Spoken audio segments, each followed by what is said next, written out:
बिजली का कारखाना, भारतीय इंजीनियर और पाकिस्तान हुक्मरान, मुल्क दुश्मनी का ये कैसा गठजोड़ है और इसका असल मकसद क्या है? हुक्मरानों की भारत दोस्ती की हकीकत क्या है? इसका पर्दा आखिरकार चाक हो ही गया।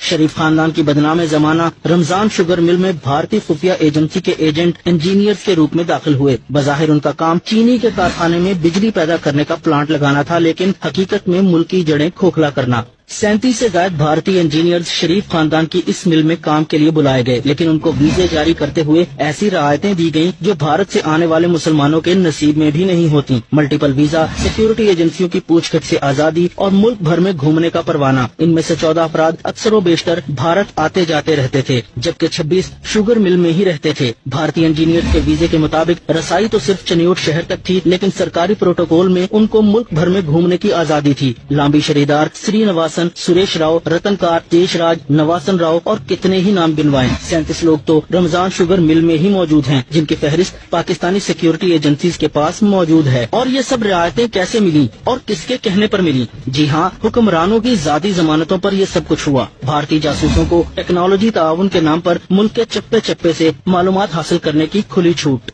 बिजली बनती रहती, मिल चलती रहती और मुल्की राज दुश्मन को बिना किसी मेहनत के मिलते रहते, लेकिन मुल्क के लिए मरने वाले बहुत से लोग अभी जिंदा हैं। मुल्क की सिक्योरिटी एजेंसियां इन इंजीनियर्स के नाम और काम पर गुज़िश्ता 8 बरस से नजर रखे हुए थीं।